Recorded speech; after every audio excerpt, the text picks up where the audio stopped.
Powered by good governance and innovations in infrastructure, local government units are paving the way towards a brighter tomorrow. For promoting inclusive growth and being strategic partners for progress, we recognize 3 local government units.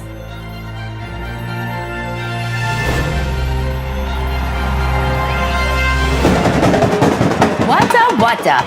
You may have heard of it. It's the yearly Basaan Festival here in the city of San Juan, celebrated to honor St. John the Baptist. Clearly, San Juan is a city that values its customs and traditions. It is also known to be among the most progressive cities in the Philippines, curious about what new technology can bring, and always ready for change.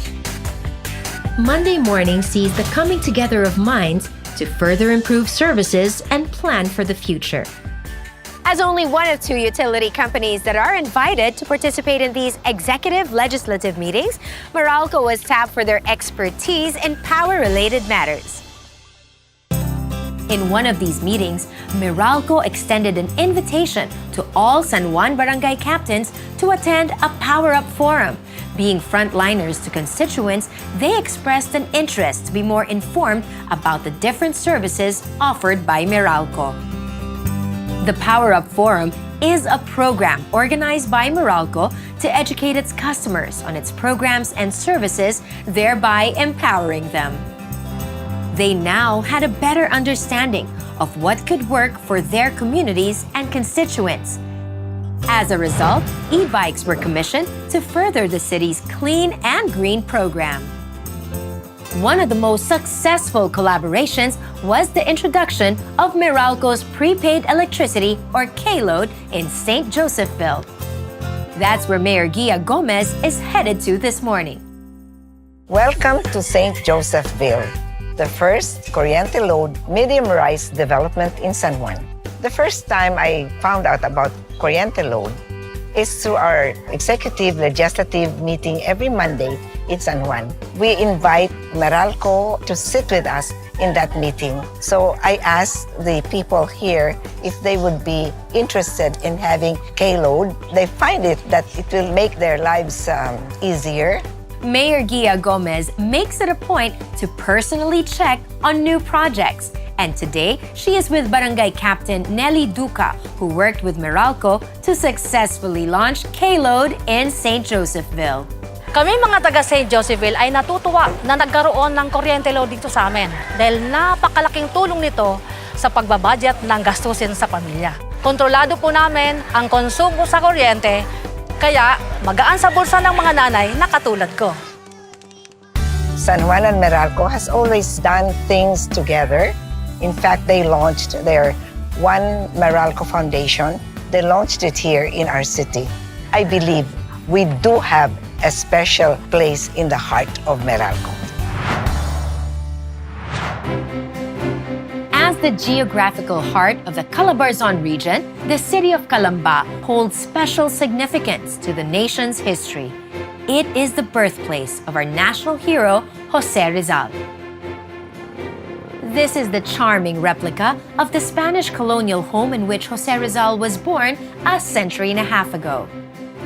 What would Jose Rizal think 150 years after his birth? Well, no one can answer that question better than Calamba City Mayor Timmy Chepeco. What would Rizal think of the present-day Calamba? Good question.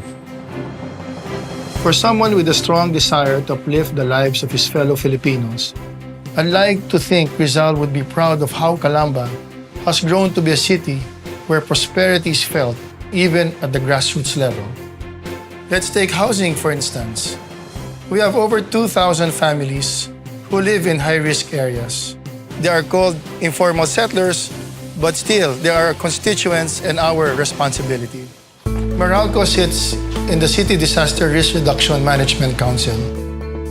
They play a crucial role in the community electrification. So when constituents request Meralco for the needs in their area, they first validate with us if they can pursue the electrification. Our city housing department surveys the area and endorse the electrification to Meralco. For areas that are found high risk and cannot be energized, we need to relocate the residents who live there And we need to do it quickly. Time is of the essence because disaster can strike anytime.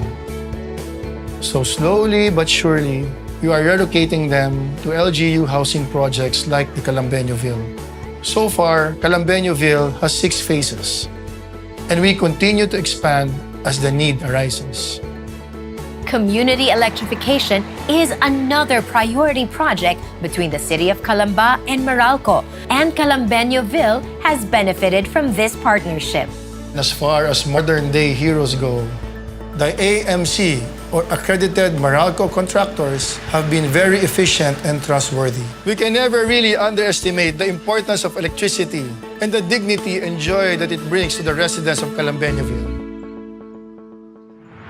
This year, all roads lead to Muntinlupa City, the southernmost part of the National Capital Region, as it celebrates its centennial year.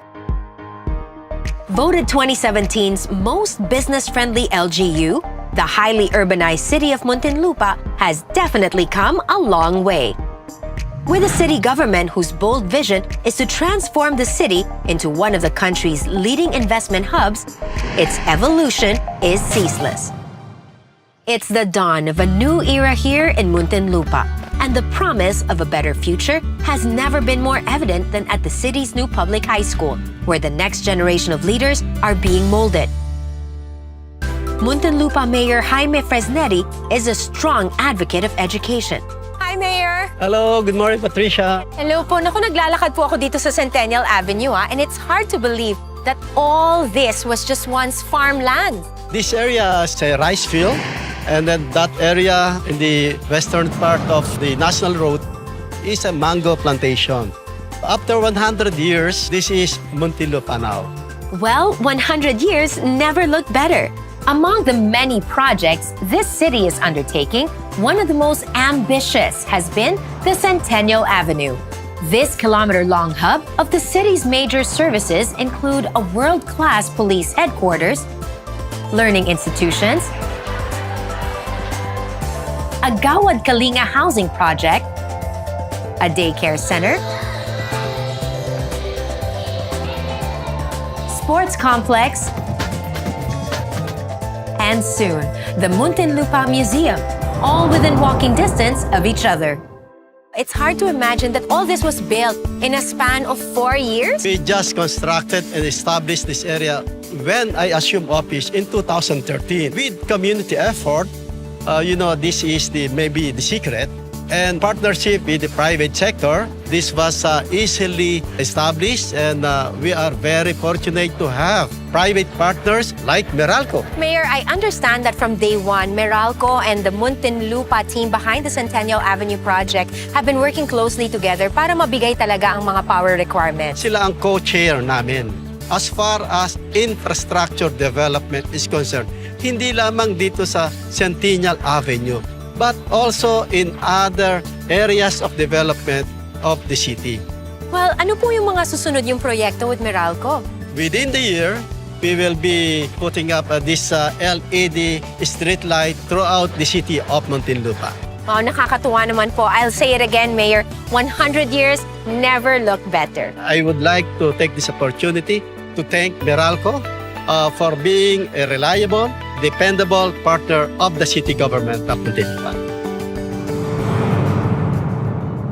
For leveraging on strategic partnerships to make a positive difference in the lives of the communities they serve, we honor the cities of San Juan, Calamba, and Muntinlupa for being local government unit luminaries for 2017.